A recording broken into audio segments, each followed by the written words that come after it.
Welcome to another episode of the Sports Sentiment. I am your host, Nicky Rias, and we are back once again talking college football. The conference season is finally here for San Jose State and New Mexico because that's the game that we got on tap this Friday night in San Jose. Week 6 of the college football season. We're kind of at that portion of the season where there's no more cupcakes, there's no more cream puffs. Everybody's kind of going within their own weight class now. These Mountain West teams are going to be going head to head every single week. It's going to be a fun time here, and it's a new season. You could throw the non-conference records to a certain extent out the window. I know those records are important for as far as, big picture with the college football playoff stuff right now. But right now, I would say that if you're going American versus the Mountain West, the American still has a strong chokehold over the Mountain West as far as that at-large G5 spot when it comes to the college football playoff. Jonathan Canas is joining us once again this week just to talk about the results, talk about the SJSU Stanford game. Looking forward to the New Mexico game on Friday, previewing that one. John, how we living, man? Pretty good, man. I mean, we're just coming off a crazy game Saturday, SJSU at Stanford and Palo Alto. We were able to, unfortunately, we missed a few games ourselves being out there, but I was able to catch up, watch some highlights, catch up on some football and Sunday Night Football, and couldn't have said it better myself, man.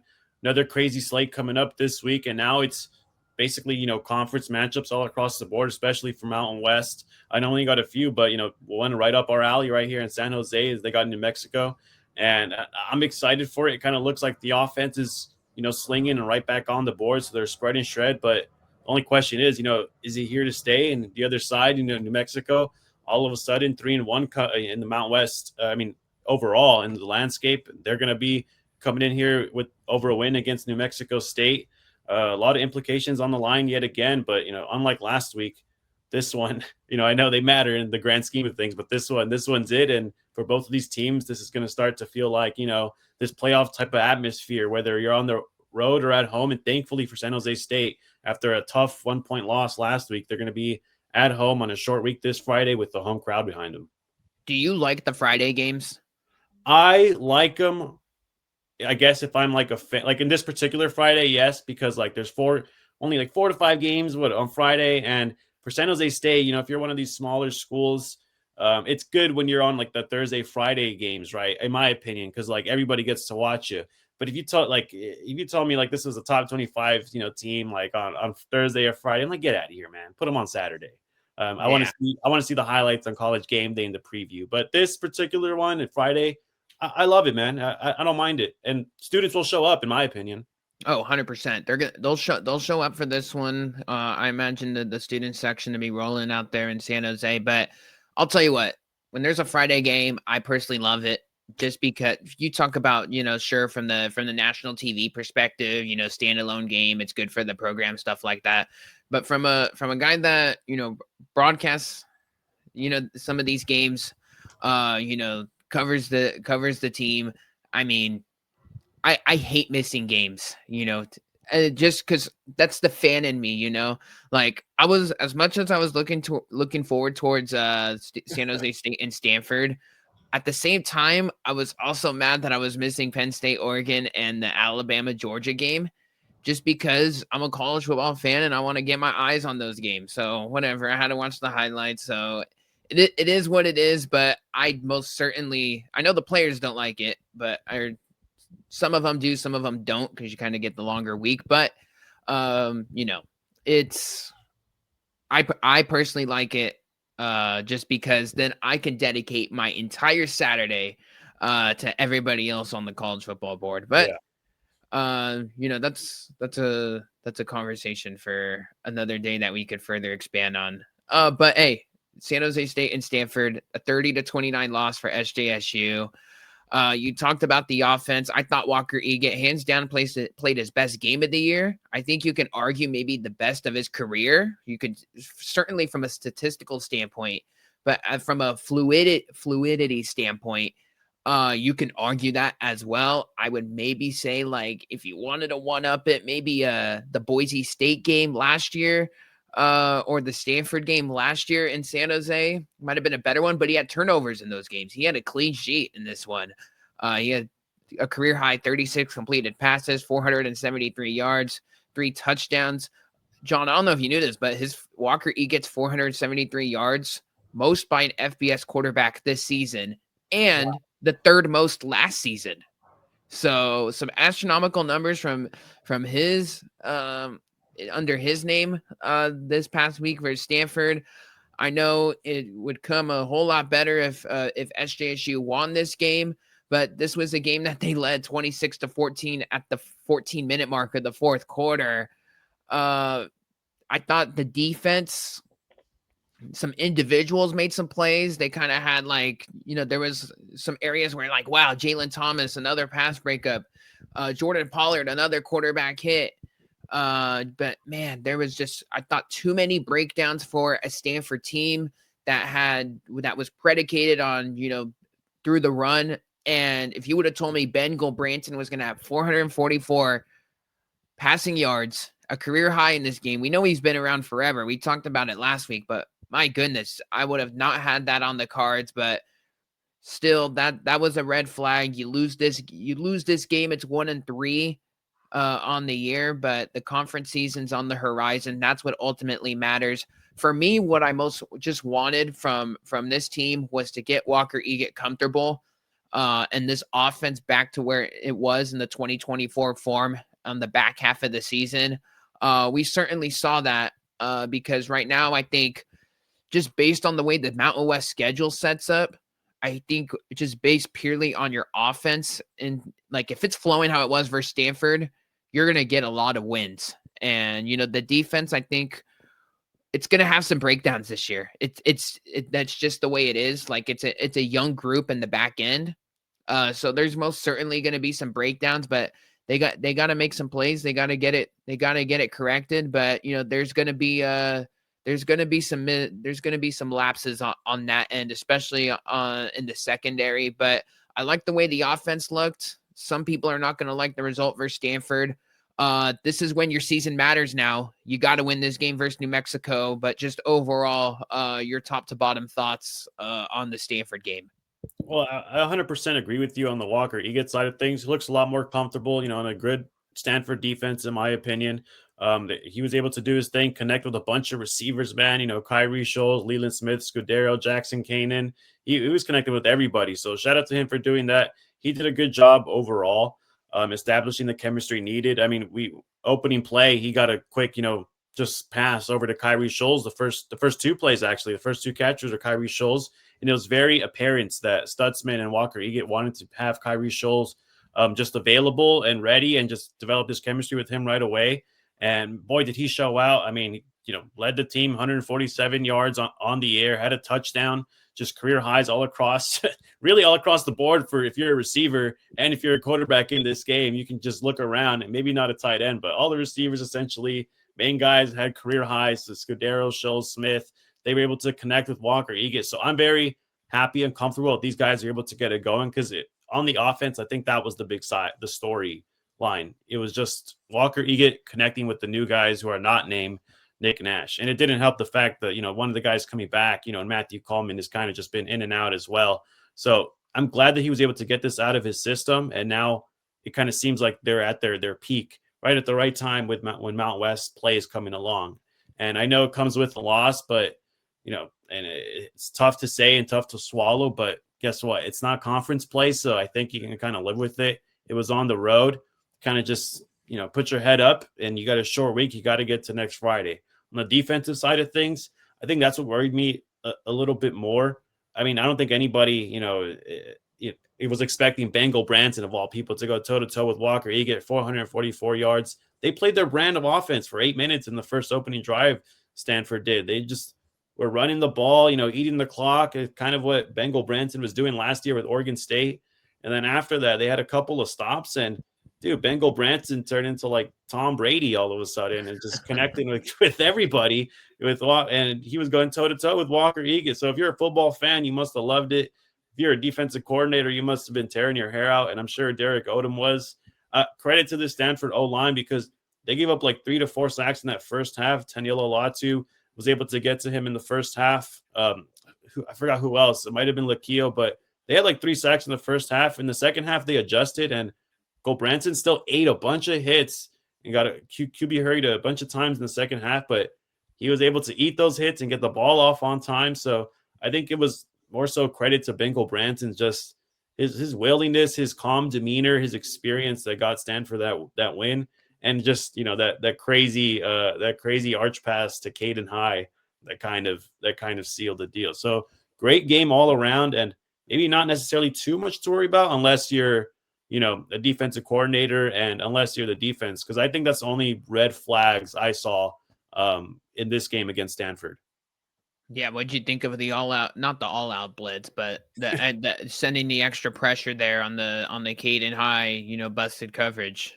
Dude, I mean, I don't necessarily mind it because I think he barely just got it off on time too. And Caden High, I mean, right down the seam. It sucks that nobody was on him, but still, I mean, I think this is kind of the brand that Derek Odom plays. I mean, we would have been telling a different story if Bengal Branson got clobbered and just completely threw the ball the other way. So you got to take a chance sometimes, and I don't want that chance to be taken when it's Mountain West play, but when it's one of the last non-con games and it's the final possession, I don't mind the chance taken. If they would have got it, the defense would have been juiced, man, going into Mountain West play. So it's a 50-50 chance, and guess what? You lost, and it's okay. This isn't exactly, Boise State or New Mexico. So I know it's just that rivalry game. Depends who you ask that question, but I don't mind it. I think we're having a different conversation if you lose the New Mexico game this week, just because then you're 1-4 overall. And then you're going to be 0-1 in Mountain West play. New Mexico's going to have this tiebreaker over you. Like, you have, like, this soft schedule. I mean, I know Air Force isn't as good as everyone made out to be, but San Diego State looks a little bit better than everybody thought. So, you could have that conversation, but, like, I'm pretty close to having a New Mexico game as, like, a must-win just for this team. Just because they need you got to have a W over an FBS team. That's no disrespect to FCS Idaho. Idaho's a really good FCS, but that group just needs it, especially the way that some of these losses have been, in particular last week in the Week 1 game versus Central Michigan. As far as the offense, I mean, Scholes has not really came out of nowhere, but he's most certainly emerged as like that wide receiver 2 now. I really liked, and I asked Coach Stutzman this on yesterday in the Tuesday presser. Like, what were you just I asked him, like, hey, were you just kind of like setting Walker up for like those easy completions early in the game? And he was all like, things kind of come in, it's all fluid. Like, he didn't even realize that going into halftime that he only ran the ball once. It's just kind of, he's not looking at the stats or anything. It's just kind of like the flow of the game and just seeing how Walker feels. But that, he kind of said yes, but at the same time, no, at the same time. But we knew, like, going in, like, to that game and, broadcasting that opening drive, that when they hit Scholes, like, outside the numbers twice for easy completions, they were just totally just trying to get Walker going. I personally thought, I think you could kind of agree on that, from that standpoint. But Scholes has kind of emerged as this wide receiver 2. I asked everybody about Leland Smith because they've been trying to get Leland Smith involved, and they finally did. They were kind of just doing all this stuff over the top with him in man coverage, but you can see they finally utilized him out with those intermediate passes, which they've shown, like, he's been pretty good. Like, this game showed that he's more than capable of having that in his game. Wasn't like how it was with Justin Lockhart last year, where a lot of the Lockhart passes and his receptions were just over the top in man coverage. Like, Leland Smith, I would say, is much more of a versatile receiver when you're comparing it to Lockhart, as far as, like, him and running that route tree. So, that's something that they're going to utilize. As far as the Matthew Coleman thing, things are projecting for him to get a little bit more healthier. He's been dressing out. They just really haven't been rolling him out there. Last week we saw a whole lot more snaps for him. I think he caught a ball in this game. Yeah, he did. He only caught one, but that's another guy that they got in their toolbox that is more than capable of breaking out in one of these games. But man, when you have 300-yard, when you have three, guys that go for over the century mark in your wide receiver room, I mean, that just showcases the upside. I mean, I know it just stinks that you couldn't win a game like that. But I mean, hey, the third down defense, 3 out of 4 of the games has been pretty sharp. Stanford couldn't really move the ball on third down. The Micah Ford disappearance was pretty interesting. Like Cole Tab was like out snapping him like the first 3 quarters of this game, and then he had that little long 60-yard wheel route, catch and run out in the backfield.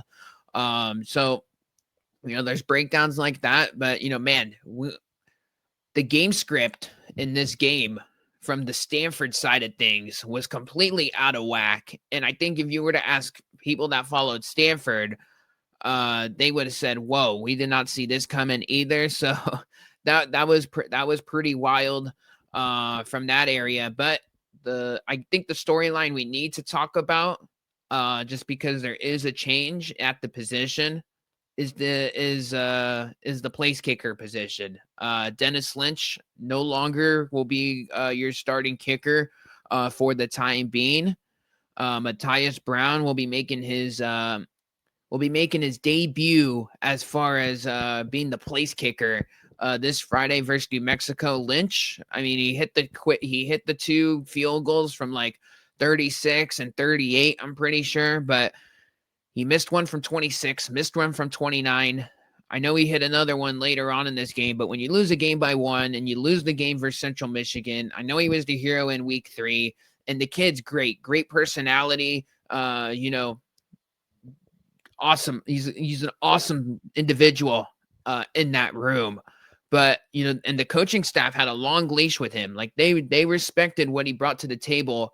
But I think right now you can tell with the team being 1-3 and, just having so many games come down to 1 score, not only this season, but even going back to last year under Coach Ken, those losses, I think it was time to just at least, they had to flirt with something else. And Matthias Brown has never kicked a field goal in his career. This guy was a soccer player.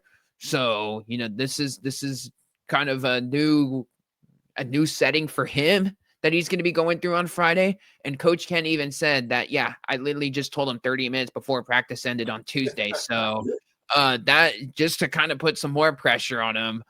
That's the way Coach Ken wants to operate. By all means, go do it. But obviously, special teams has not been good for SJSU. And now we're kind of going a different direction. And it's going to be an eye-opening for everybody, for all parties involved, because we've never seen it.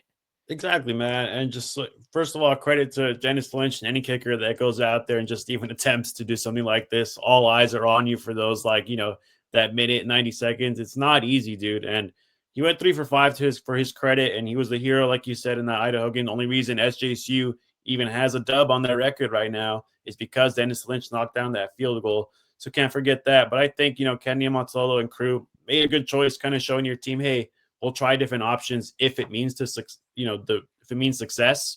Matthias Brown, sophomore, I believe he's a local kid too, like from around the Bay. So, hopefully he gets his chance. We've seen him at least kick off games. So he's not necessarily a stranger to SJSU. Hopefully he gets the job done. But I like the switch just in terms of showing your crew like, hey, I'm willing to change if it's necessary. And doesn't mean it's going to be successful. We've never seen him necessarily kick in a real game, obviously, but I respect the switch, and who knows if it works. And for all we know, Dennis Lynch could be right back next week. So who knows how this plays out? Yeah, I think the coaching staff gave him a long enough of a leash. Yeah, I think they understood like the week 1, kick where he missed like the chip shot. The coaching staff didn't do him any favors, setting him up on the left hash.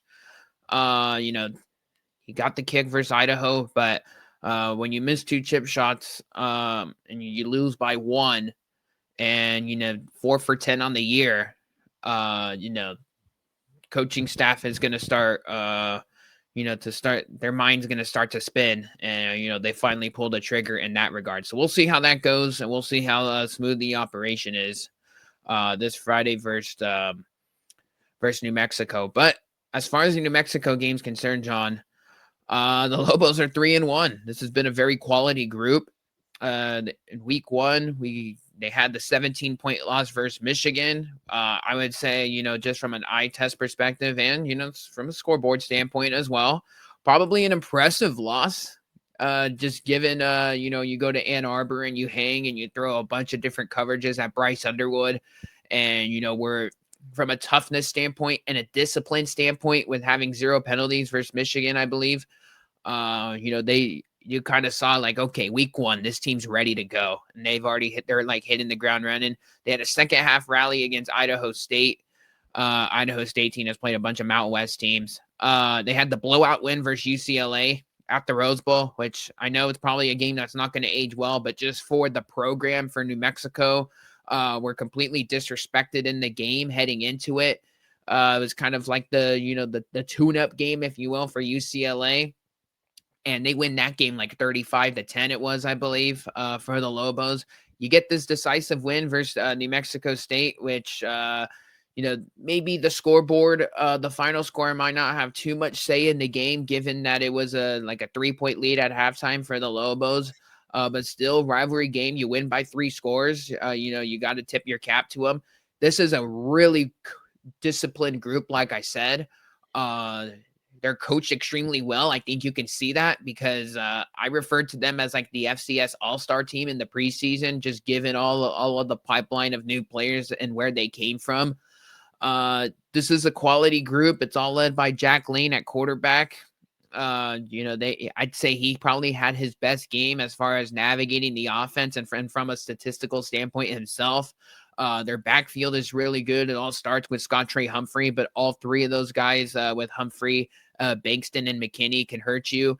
Their wide receivers probably not going to wow you. They really haven't been able to go that direction, but Keegan Thompson, who I'd probably say is their wide receiver 1, had 117 yards and a touchdown last week. Dorian Thomas actually leads their receiver room, in receiving yards and receptions, I believe. He's their tight end. So that's a guy to keep an eye on. But this is a quality group. Maybe you could say some of their non-conference is a little bit, skewed a little bit, but I mean, they've been impressive and they've been better than what people thought heading into the year, John. Dude, yeah, I wasn't expecting it. 3-1. Jason Eck, former Idaho coach, coming over here disciplining these guys. All of a sudden, a scary foe for Mountain West and especially for San Jose State as they're taking them on first. They won that game 38-20 against New Mexico State last week, but the game was tied 17-17 for like 3 quarters. They were giving it their all. They were living up to the hype. It was like their 14th sellout. I saw like on SportsCenter, like their first time since like 2007 that the New Mexico Lobos actually sold out their crowd, and only their 14th sellout like ever. That's just crazy for a school that's been around as long as they have. They had 9 sacks against New Mexico State, so everything was going right for them. But close game, and they were able to just basically pull away end of 3rd and start of the 4th. So I'm kind of surprised they've come out the way they did, and I guess I would say I'm a little worried just considering. Like all these guys they have all across the board. Jack Lane has looked pretty comfortable. 4 touchdowns, no interceptions in that game. Humphrey didn't do too much because they were kind of throwing in the air. But for Dorian Thomas, he had 79 yards.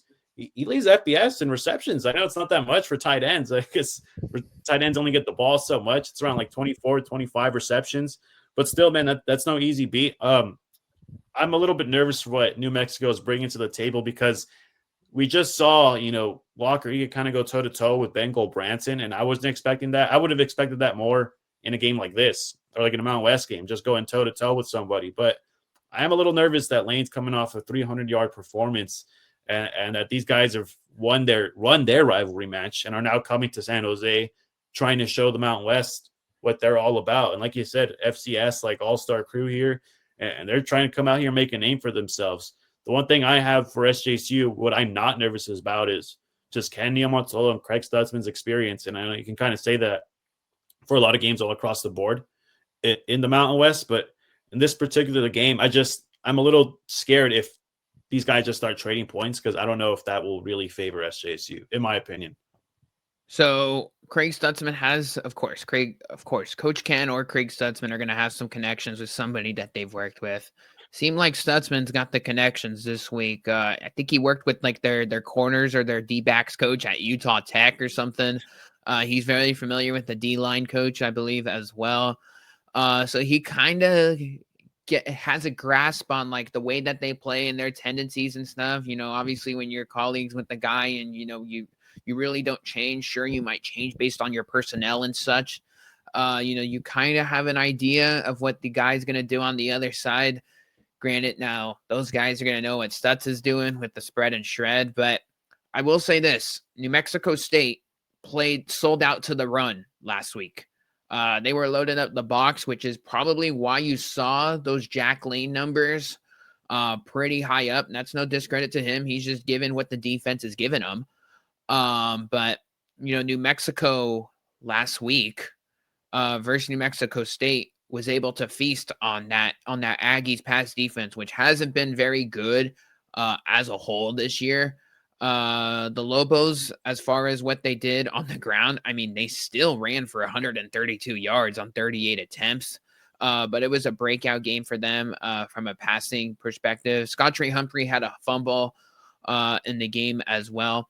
As far as, here's the way I kind of see the game. I think SJSU offensively is going to still have themselves a good game here. Idaho State and SJSU, just from an offensive standpoint, have some similarities. Idaho State, they kind of, run a little bit more up tempo. Have the run and shoot variations. I know obviously the spread and shred is not the run and shoot, but it's kind of got some, some plays built within it and, formations and such. Idaho State was able to, beat that team through the air. So I don't expect anything different here. I mean, it's just going to all matter of who eats. I think it's to the point now where Scudero is just a walking 100+ receiving yards every single game now. I saw he's on the Bolitnikoff Award watch list now. Wow. So I think that tells you all you need to know. It's just a matter of can they get like 2 or 3 of these guys, which I think the way Walker is playing right now, he was able to dissect that Stanford defense. And Coach Eck kind of said like, hey, they're going to have to do a really good job at mixing stuff up in this game. And because Walker, he showed it last week that he's more than capable. Like if he can read the defense pre-snap, he's going to know where he wants to go get the ball, where he wants to go deliver it to. And last week he got the ball out quick. So I would say Walker too, just from like seeing him this week and talking to him this week. I have to say, like he's playing with a little bit more confidence now. Like I would hope so, man. I think anybody who throw for like 500 yards should walk around like they own the building, man. Yeah, I mean, he was definitely feeling good about himself compared to like after that like Central Michigan and Texas game. I think it's just a rejuvenized group. So I know they didn't come away with the L, or I know they came away with the L, but that's still a group that offensively, you got to feel yourself in those meeting rooms with just based on the offensive output that you had last week for Stanford. So I think SJSU is going to have success. Like they're gonna be able to throw the ball on this team. From like New Mexico, like this is what it's gonna come down to. And I think this is probably like the number one storyline that you got to look out for the defense, because you're gonna have to have that healthy balance as far as predicating yourself to the run and stopping it. But at the same time, you don't want Dorian Thomas to have like these catch and runs where, he has the 10-yard reception and then he's running people over and breaking tackles for 25, 30 yards. Like you don't want to have that, I would say, because just San Jose State defensively, like this has not been the greatest like tackling unit as far as like, hey, first contact, we're bringing people down. They showed some flash of that. Like there was some plays where Jayla Thomas was out there making open field tackles, but at the same time, like overall as a unit, it hasn't been really too great. So you can't let Thomas because he did it even versus Michigan, where he was like running people over and he's like dragging like those Michigan linebackers and DBs. Like that can't happen this game. And if Scottrey Humphrey and Bakeston are rolling like how they were versus UCLA, or even have some sort of success where they're moving the stick, shortening the game, they're on the road, and then you kind of have that passing threat with Thomas and the other kid, Thompson, who went off last week, versus New Mexico State. This can be a little bit tricky, but I actually do like SJSU to get right here in this game. Yeah, I like SJSU more so just from a experience like type of level here. I think SJSU need the win, and look at the schedule. I mean, I think they dealt with better defenses. SJSU, just in my opinion, Stanford, you obviously dealt with the Texas team. I know it's like a whole different setup. A respectable Idaho team. I think this will probably be like on paper, like the second worst defense they'll play, and that'll make them a lot more comfortable. Just being able to eat across the secondary. Yeah, I do have SJ. I just think it'll be a little bit more closer. I last week, I don't know if you remember, I did give Stanford a whole bunch of respect going into this game.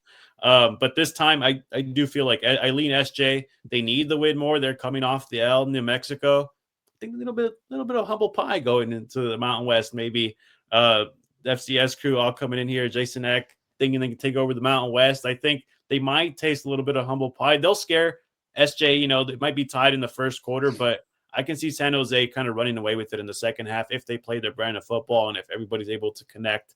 The one thing I don't want to see from defensively, from SJ at least, is not, selling out, not blitzing too much, because there was a lot of busted coverages.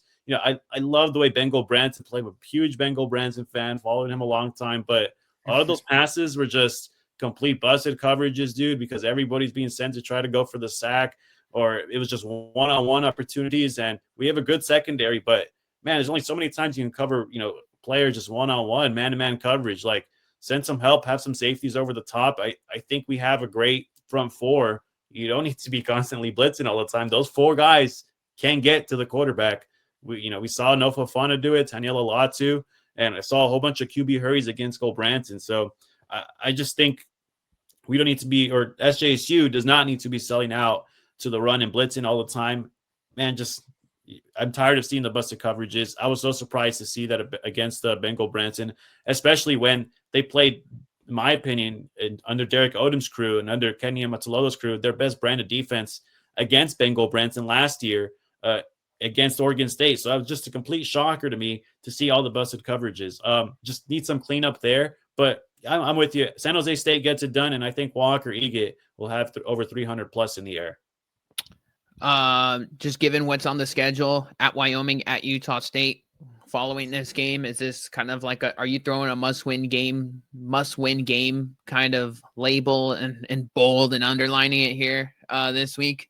For SJSU, yeah, must win, and more so not just because of Mountain West play, but you need that FBS win, like you said, man. Like, your only win right now, going into week 6 after this, can't be just the lonely Idaho win. And they're a top 10 FCS school, but still, man, you need an FBS win, and as well as the Mountain West win. So the schedule is not going to be tough for the Mountain West. It's still looking as respectable as they always were. We always Mountain West players and teams always kill each other off. So you got to win this game and set the tone and show the Mountain West that you're here to play. And these non-con games, that's not your identity. So establish your identity here against the New Mexico Lobos. Spread and shred the offense. Make sure everybody gets the ball. And for the defense, man, try to get to the quarterback, but no more busted coverages. Have some help over the top, and hopefully they'll have a good day. I know Walker Eagle will have a good day. My eyes will be on if the defense will have a good day and seeing how juiced these guys are. I know they always bring it, but it's just about whether or not their confidence will be there in the third and fourth quarter. Especially coming after a tough loss and giving up a huge pass to Stanford to ultimately win the game. As far as what happened this past week in college football, as far as the Mountain West is concerned, Utah State lost by 20 at Vanderbilt.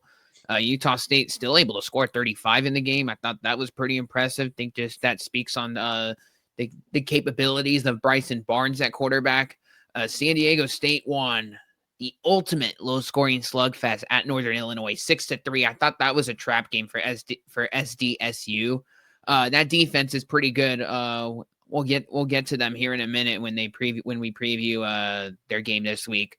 Hawaii at Air Force. Air Force now 0-3 in league play after a 44-35 win, or 44-35 loss, excuse me, against Hawaii.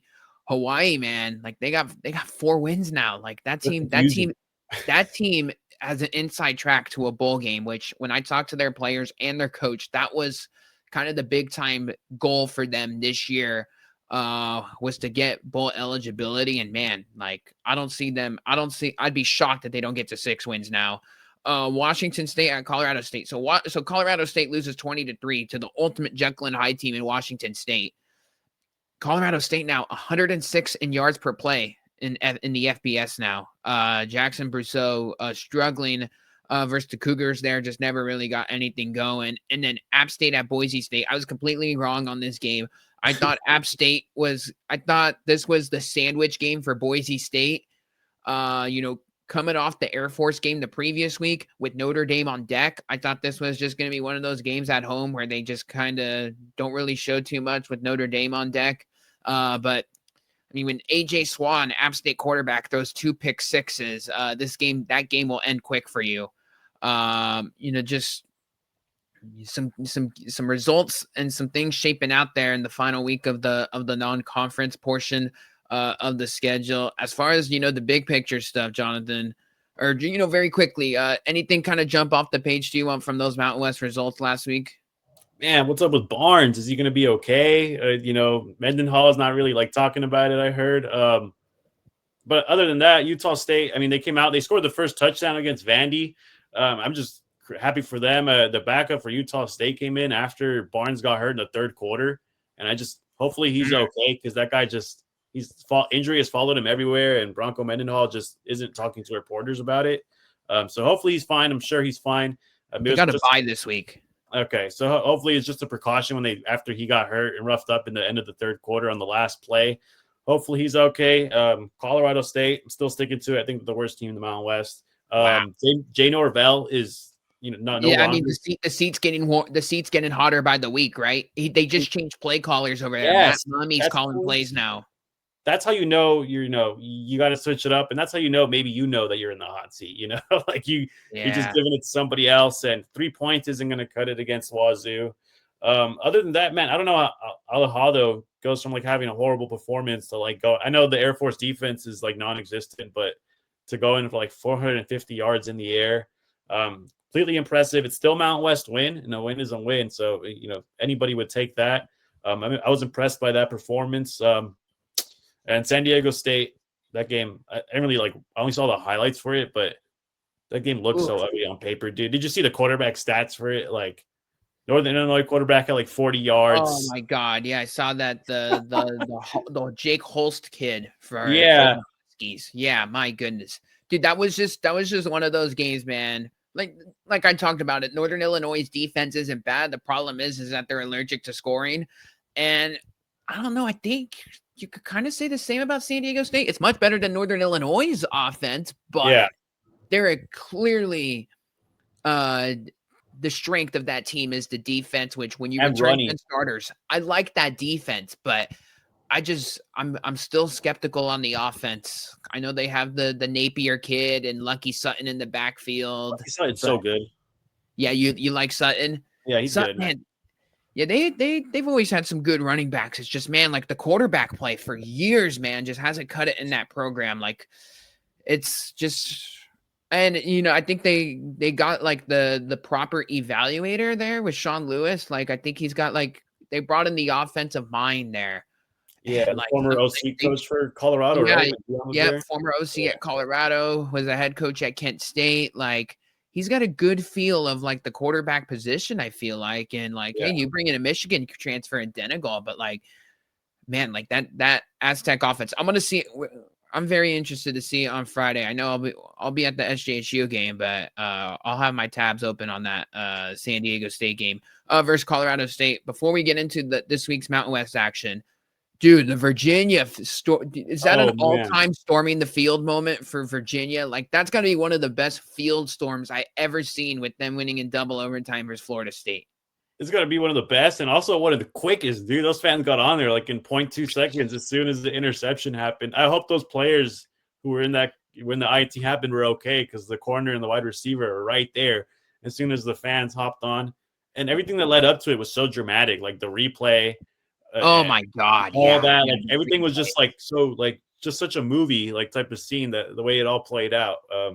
Happy for Virginia, but man, that was crazy, dude. I wish this is what NCAA basketball needs to be looking at and be like, how can you be missing out on this, man? This is too much fun.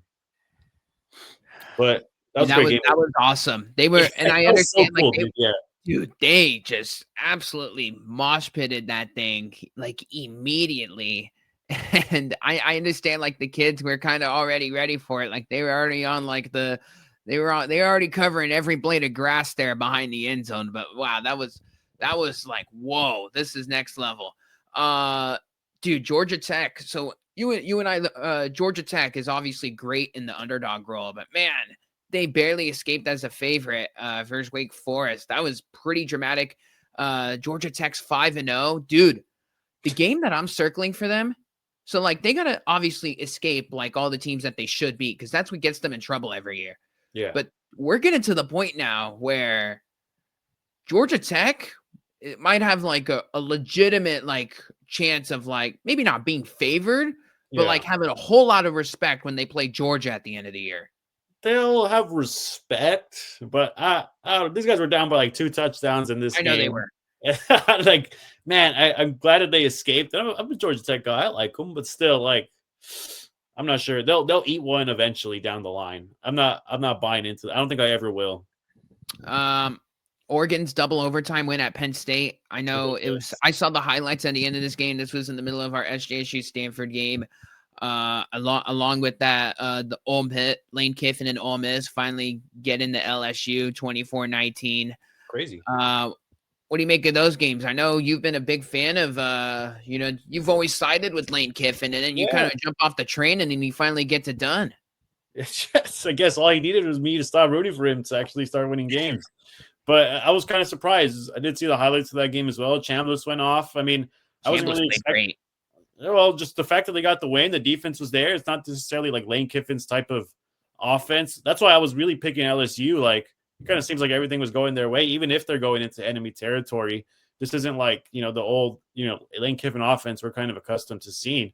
But, I mean, he was a good game manager, and if he wants him off instead of Simmons, then so be it. I mean, you got to get him comfortable, and you can't keep playing switch if you're Lane Kiffin. You got to pick one. And it kind of seems like Chambliss is going to be that guy for the rest of the season because he's not somebody who's going to be like, switching. He's come for that Nick Saban tree. He's going to stick with one guy and he's going to stay there the rest of the season. So I'm excited for him, but I'm not buying into Ole Miss just yet. LSU, I think they're done. It was more so of like I'm like not really impressed by LSU more than the Ole Miss win. Like it's something I'm kind of just going to write off. I'm done with Brian Kelly and LSU, and I had high hopes. I guess I was wrong about him. Yeah, I'm done with them, and I'm from a national championship perspective standpoint, and I'm like, we got to get off this James Franklin Penn State chatter. Like, I know, like, dude, I understand he didn't destroy the cream puffs like with the point spread and stuff, but like, dude, people should. This was the perfect spot. Dante Moore, like, this is going to be the most rambunctious environment he's seen in his career. I know he had the UCLA time 2 years ago, but this is a little bit different. You got to keep it so vanilla versus Villanova and Nevada and Florida International. And then you lay up with this. You were chasing the whole game. I heard some chatter like, hey, you should have gone for 2 at the end of regulation to play for the win. I wasn't going that far, but like, man, it's not Franklin's fault that Drew Aller throws a pick, like, you gotta have, like, this is like one of those things. Like, you brought in Jim Knowles, the defensive coordinator from Ohio State, and paid him a whole lot of money for him to leave Columbus to come to Penn State here. And man, like, you could just tell, like, Aller, I was never the biggest Aller guy to begin with, but man, maybe he just doesn't really have like that big game performer in him, where he just kind of takes it to the next level. I'm done with Penn State from a national championship and LSU for that matter. I actually said to you and our good friend Lewis, we do the radio show with on Thursdays at KSJS, that I was leaning towards Alabama as my national championship. Obviously week 1, the stock goes down a little bit, but it came back up when you beat Georgia on the road. 33-game home unbeaten streak gone for the Bulldogs.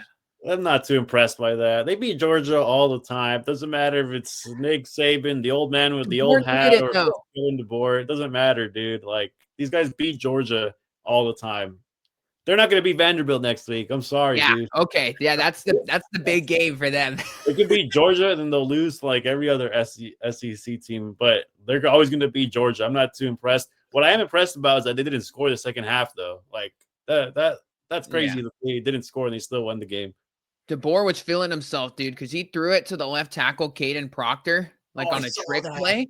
They couldn't take him down. That's total Kalen DeBoer. I'm feeling myself, because he would do all this squirrely stuff at Washington, like when he was kind of like in his bag. That's when I knew, like, oh yeah, like DeBoer's got his confidence back at head coach. Well, just credit to him, the O lineman as well, just going 10 yards down the line. Nobody can tackle him. I saw the way he tucked the ball. He was looking like a running back, man. I would have been scared if I was a defensive back and trying to make that play. That was creative and unique. I'm glad that Alabama got the win, but I'm not sold on Alabama. It was more of something like, I think Bama just owns Georgia. Kirby Smart has more championships than wins over Bama. That's kind of funny. Yeah, seriously. That's pretty crazy. I got 2 more for you. Notre Dame. Dude, this offense has the defense. We'll see it versus Boise State this weekend. I think it was more so of Arkansas's offense being not good. Yeah. But Notre Dame's offense, dude, like with CJ Carr, everyone had the question marks about CJ Carr with Notre Dame. Like, okay, we feel good about the defense. Jeremiah Love, is awesome. Dude, CJ Carr has been awesome for this team, and the defense is the unit that reeks for them. They got Sam Pittman in Arkansas fired. Now Bobby Petrino's back, running the show there in Fayetteville. Dude, Notre Dame, if they run the table the rest of the way, I know the schedule, the toughest game for them is USC. On the rest of the docket here, but if they can get some help along the way here, dude, CJ Carr, I like this guy a lot. He's got tons of eligibility remaining. I know, we could look back on this 2 years, dude. I have a feeling CJ Carr might have a Heisman in his collegiate career in the near future. Dude, the way that he has this Notre Dame offense humming, I think they've scored on 12, heading into halftime of the Arkansas game, they scored on 12 of 13 offensive possessions. They are a juggernaut right now. I expect that Boise State game with them this weekend to be an absolute shootout. I hope so, man. I hope Boise just proves everyone wrong and gets in that national contention with a win over Notre Dame. But CJ Carr and company, I mean, it was Arkansas. They just came off a loss against Memphis. Sure. They gave up 30 points to Brandon Lewis in that Memphis offense. Yeah, not good. And for Notre Dame, I guess I got to see them do it again against Boise to be a little bit Boise pass defense isn't great either, though. Yeah, man, that's the worst part. It's just my heart talking is all. Not too impressed with CJ. I think Indiana's a lock for the playoff now after their Iowa win. They just keep going, bad spot after bad spot. I thought you dismantle Illinois by 53, then you go into Iowa where the place was just absolutely on fire, and you have the fourth quarter come back because Iowa took a lead in the early stages of that. Wow, they look good. Elijah Surratt, been a big fan of him when he was at James Madison. He's the real deal. Mendoza keeps impressing. I don't think he's going to win the Heisman though, but he'll be in some NFL draft conversations this spring, though. Yeah, I like Fernando Mendoza ever since his days at Cal. He had 233 yards in that game. I was surprised he was able to, play a good, okay type of offense against that Iowa team on the road. 16-10 matchup, not necessarily Indiana's type of, game. And so that's why it's more impressive to me that they were able to win in such a low-scoring type of fashion. See if they can do it again. Yeah, I hope Fernando Mendoza doesn't win the Heisman. I don't think he deserves it. But an impressive win for them overall. Another team I'm not really too high on, though, is Indiana. Okay. Wow, I'm shocked you're too high on them. I think they make the playoff though. I don't know Yeah, I think too, how much but more they do with it. Maybe they might just stall out. But dude, they might have. I don't know if they're gonna have a bye. They probably won't have a bye, but they'll have a favorable round one matchup. yeah, Probably like the something home like that. playoff game that they'll probably win, and then they'll like when they play the neutral versus like Ohio State or They'll somebody, get then killed. it'll come down. Yeah. But they're a really good team though, and they're really well coached with Signetti. Signetti, man, this is back-to-back years. He had the soft schedule last year and this year. Like he's doing it with a much tougher schedule, and it seems like they upgraded for like at quarterback, at wide receiver, like defensively, you name it. Some other storylines. This is just more so for my liking, and I think this is just the college football fan in me. I love this North Texas team. They're 5-0 now.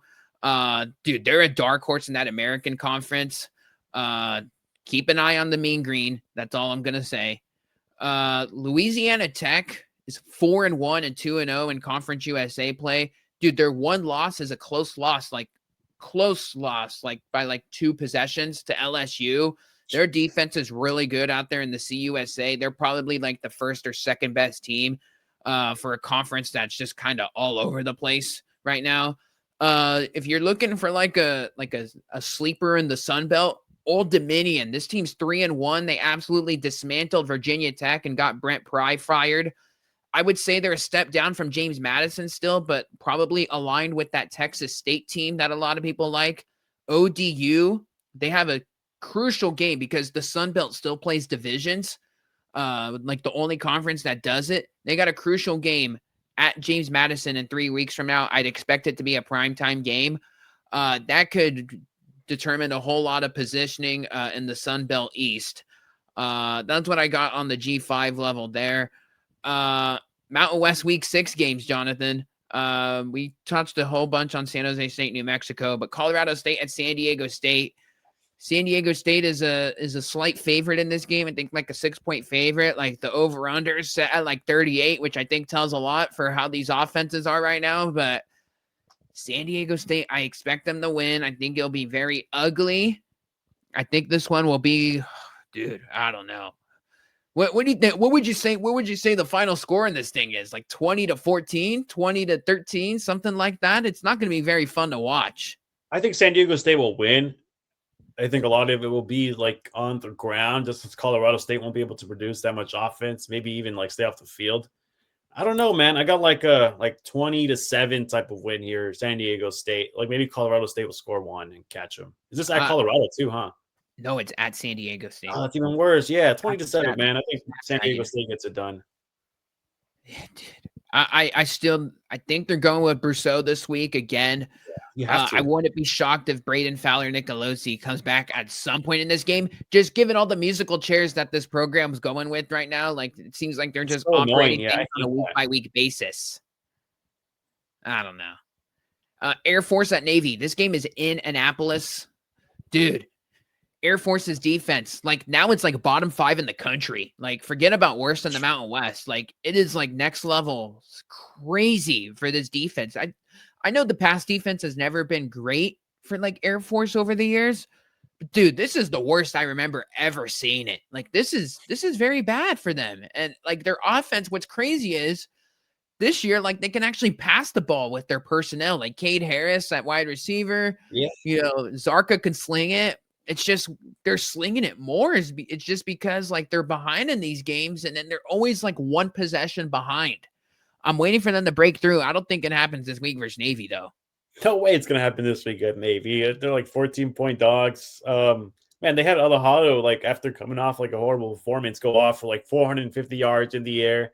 Kind of seems like if you're a quarterback, you're just circling that Air Force game just so you can start racking up your yards. It's not gonna be a pretty game for them, but I don't know. You kind of just take the L before you go back into Mountain West play.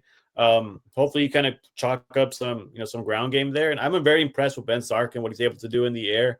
It reminds me a lot of, was it Larrier, their former quarterback, who was able to Sark is a better passer though. Yeah, 10 for 12 last week. I saw some of his action there. He's able to get his receivers involved. A couple of touchdowns and an interception. He has such a high completion percentage, like most Air Force quarterbacks do. And he's able to really run this offense. It's unfortunate, they don't have a defense to kind of just get some help with them because it kind of seems that they got everything clicking, like all across the board on offense. They're going to keep losing by a touchdown or something in every game is all. Yeah. I don't know. That defense, they just can't cover. I think they're undersized a little bit too. Like, man, that's just rough for them and I'm shocked because usually Troy Calhoun's got the guns every year to not have back-to-back bad seasons. Yeah. It's certainly looking like that, but man, that defense is just a step behind everybody right now. We kind of touched on the Boise State Notre Dame game. Notre Dame's defense, they allowed whatever the heck it was, 13 points to Arkansas. I think that's more so of bad Arkansas offense. Notre Dame's probably going to win the game, but I think Boise's like going to keep this like within 2 touchdowns at least. Within that, they could probably run the ball on this team, but I do think Maddox Matson could have some success through the air in this game. This is kind of like a big one for like their wide receivers. Like if the wide receivers want to have like a chance at like getting some like I know Boise gets national spotlight exposure, but this is the big one. Like this is the one on NBC. Everybody's had this game circled on the calendars for 2 years now. The wide receivers, Madsen, this could be a big time like box office showing for Boise State as far as like them getting to the next level. Yeah. I like Boise to hang around here. Shootout is what I got in the dockets for this one. Yeah, Maddox Matson just killed that App State defense for like 300 yards, 4 touchdowns. That's kind of why you kind of go all out against a team like App State, because next week you got Notre Dame. Just keep being comfortable, like connect with your guys. They've been going to what's his name, Riley, a lot, the running back. I want his receivers just to be involved a lot. You still got Matt Lauder over there. He hasn't really touched the ball too much. Chris Marshall, like I want to see him air it out. Maddox Matson's capable of doing it. They chose him over a 5-star quarterback once upon a time. Well, how's that aging? Yeah, well, I think it's not too bad, at least for now. Malachi Nelson. But yeah. Oh well, I'm just saying in terms of Maddox Matson's like staying here. Yeah. It worked out fine for him. I was gonna say Malachi Nelson threw 4 picks in the fourth quarter versus Louisiana Tech this past week. Man, I'm not paying attention to Malachi Nelson, but still, like this guy, Maddox Matson can get it done. And Spencer Danielson, he's still defensive-minded coach. They got a bunch of returners on the other side. This is the premier game if you're if you're Boise State trying to get back on the map. I expect them to hang around. I think they'll be a little bit more respectable than what people think in terms of the this game against Notre Dame. I'm excited for Boise and what they're able to show out. You got to represent the Mountain West out here, man. You get to lead off this one. UNLV at Wyoming. What do you make of it? Dude, at Wyoming, I feel like you're just leading more so Wyoming in this, and I can't do it, man. Like, I don't care if UNLV sus. I respect UNLV too much and the Dan man over there. I just think I even saw the spread. Like, why is it so close? Like, I think UNLV will go over there, get the job done, prove some of the naysayers wrong. Calandria in the last game in Miami, Ohio, they're coming off a bye. I thought, like, he had 2 touchdowns, 2 interceptions. The interceptions were very bad. I thought he got a lot of criticism for it, but the last drive, he looked comfortable, and, it all comes down to whether or not you get the win. And he looked comfortable. He's able to connect with some of his guys. I think they'll get it done. They had Jadian Thomas over there. I think he's the best running back, maybe besides Dylan Riley in the Mountain West. If you subtract the Boise State backs, sure. yes. The Boise State backs. That's crazy. No. I'm just, Boise State's they're good. They're all good. Yeah, Sherrod, Riley, all of them. Upside wise, like if you're gonna look at like NFL stock, Thomas is the best. I would probably put them. It's pretty close with the Boise State guys, but I mean, you see, it's like 3 backs for Boise, and you throw Dinky in there from last year. I think Jada Thomas has been doing this. He's been the guy, dude. But I don't think they're gonna run on Wyoming. Wyoming's run defense has been very good. Like they held Dampier in check. I think who they have this week.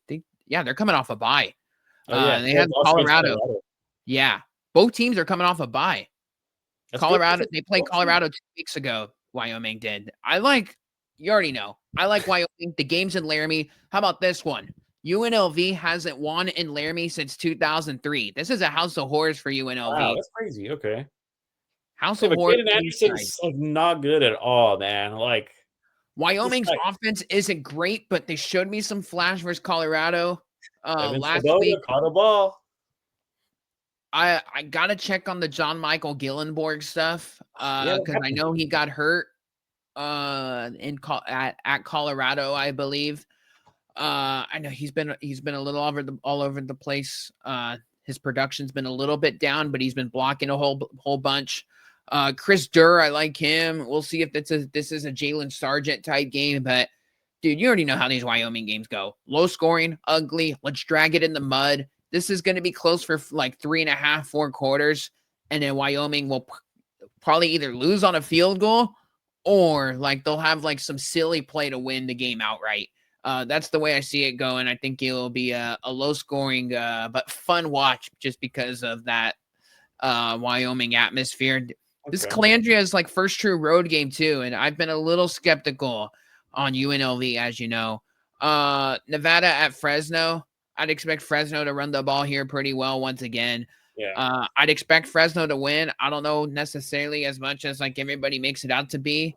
I'm interested to see Chubba Purdy here. I know it's been a little bit of a rocky non-conference here, but remember, he knows the league pretty well. Like, this is when you kind of start to really know about each other. They had a really silly non-conference where, like, they played Western Kentucky and Middle Tennessee and Sacramento State. I was very worried about it. Choate is going to get 1 or 2 of these games that they're not supposed to get. We saw it last year, right? Where like he was feisty with Boise for 3.5 quarters. Should have beat SJSU in San Jose. Like Jeff Choate is a good coach that doesn't get enough credit. I know he doesn't have the personnel and the weaponry this year, but he'll drag one of these games into the mud and he'll figure it out. I don't know if it's this week versus Fresno, but down the road, he's going to pull off a massive upset. Yeah, I got Fresno too in this game. 4-1. There could be 2-0. They could be quietly pretty scary in the Mountain West. Only themselves also just a couple of wins away from bowl eligibility. I think Fresno, they put a lot of respect, or they're making people, respect them in a lot of ways. I don't think Nevada will be able to keep up in this game. It's at Fresno too. Yeah, it's at Fresno too, which is pretty rowdy environment. We've seen it in person live, and could get pretty lit there. As far as the top 25 games that I have circled this week, Vanderbilt and Alabama.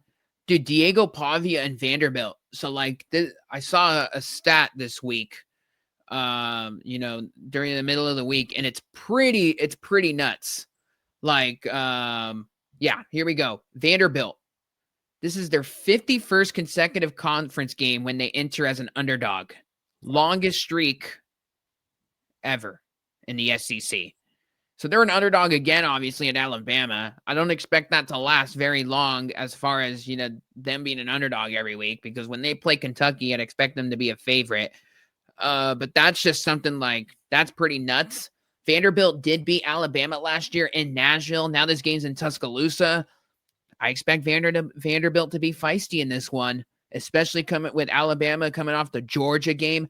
I think Bama's going to get their revenge this year, but dude, this game's going to be close. I'd expect it to be within a touchdown. Bama might just make one extra play than Vandy. Yeah, I guess the fact that Bama's at home gives me that edge for them too, and they're coming off a great win on the road against Georgia. The one red flag was them not scoring in the second half, so I think they'll be able to hopefully turn it up against Vandy. My heart obviously wants Pavia to win, and I like the team a lot. I do think Bama, I don't think it's necessarily going to be close. I think Bama win by a touchdown. It's still Vanderbilt. If it was like any other, top team in the SEC, sure. But I can't get with Vandy in this game, unfortunately. My heart will. If they win, let's go. I'll go crazy in the group text and everything. But Bama's going to win this game pretty soundly, I think. I also, some other ones I have circled here. Miami at Florida State. Texas at Florida. Florida State, by the way, coming off that Virginia field storm. Now they host Miami and Tallahassee. Miami's been, one of the best teams in the sport. Texas at Florida, I think 1st to 10 wins that game, given the way those two offenses are operating. And Duke at Cal, I think, is just a fun game. I think Duke's kind of got their offensive mojo back a little bit. Cal's coming off the cross-country road trip win at Boston College. Now they come back here. I like Cal in the late night special. Dude, Arch Manning, this is like the first real environment. I know he played at Texas A&M last year, but that's a legitimate Florida defense. I don't know what to make of that one. I would probably just say, like I said, 1 to 10 wins. And in Yeah, the Florida State game, dude, that is going to be the close game, like the close high leverage game of the weekend. Florida State, I think, has a chance to pull out the upset. You know what? I'll call for the upset. I don't feel too great about it. Like I like some other, underdogs like on the slate better, but sure. like Florida State, I think has every chance in the world to beat Florida or excuse me, Miami at home. Miami's coming off a bye too, though, if I'm not mistaken. So I don't know. They Yeah, could be, they are. yeah, coming in here pretty healthy. I got Miami going in this game. Not too impressed with Castellanos. Virginia isn't even that good. I mean, they ate against Stanford before that. Just the only edge that Florida State has on them, they're at home. They're good dual threat quarterback, but Miami's defense is good as well. They're able to go toe to toe with Florida's. That Florida game for me, if I'm a Texas fan, I'm holding my breath a little bit, dude. Like I'd be nervous too. Dude, Manning hasn't had a good game overall. I don't want the kid to fail or anything, but Florida 1-3. The only reason they're 1-3 is because Lagaway can't throw the football. And if they've been subduing, these top 15 teams, they went up against Miami and gave up like 20 points. Like these guys are the real deal. They went up against LSU. I think this defense, maybe Florida won't win, dude, but I could see them being up like halftime, whatever, 7-0, And then 14. they blow the lead late. Sorry? And then they blow the lead late. Yeah. They'll blow the lead, and like maybe that's how Texas will win. But this game, I would not. This probably might be my underdog win. I would not be surprised if Florida wins, and if it's like via just that defense eating. Dude, they're the type of team where a defense can carry you to a win, and they need that premier win. They're 1-3 right now. 0-1.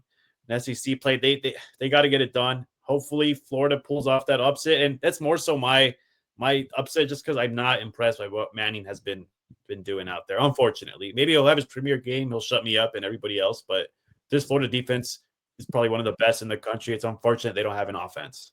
Yeah, Texas defense pretty good, but yeah, both of those teams haven't showed any sign of life as far as them scoring points. Any feel on that Duke Cal game, or you completely neutral on it, or I'm more so neutral on it. I wasn't just not too impressed with Cal in general. Who do they have this past? I didn't see their last Boston College. Yeah, they beat Boston College, come from behind victory. Ooh. I know. I'm just kidding. I'm kidding. Cal's back at home though. That place will be lit. Duke has this cross country trip, which we talked about it like last week with Stanford. Like even those guys could have success. Like Stanford, I would favor him a little bit more just because you got these teams like look at Boston College went into Palo Alto and lost. Yeah. So Duke's got their offensive swagger back, but Syracuse, they played like the backup quarterback, and with all due respect, he's not what Steve Angeli was, the starter. So I think the Syracuse stock is falling. I'd be careful. Like I'd say like Cal, dude. Cal looks really good right now. Yeah, the San Diego State game is going to be a complete outlier score and result when you look at it in week 13. So that's how I feel about it. We got some massive games, not as big as it was last week, but this is the type of year now where, you get the conference games. It's going to be separation Saturday every single day of the week. Stocks will be falling. Stocks will be rising. And amongst the Mountain West, I mean, this league is still wide open, I feel like. You could probably put Boise as the number one, but I would say there's maybe not necessarily a clear number two. We might have to get a little bit more data on some of these teams in the conference, but no doubt should be a fun weekend of ball, and amongst the Mountain West should be some more storylines emerging. I think that should do, John. Appreciate the time, and we'll definitely be talking very soon, man. Yeah, man, can't wait. Thank you for having me on. Excited for another round of football. Good luck on the call. Hopefully SJSU get a win on the Mountain West board, and long season to go still. There you have it. That will do. Jonathan Canas. I'm Nick Urias. Be sure to subscribe wherever you get your podcasts. We'll see you in the next one, folks.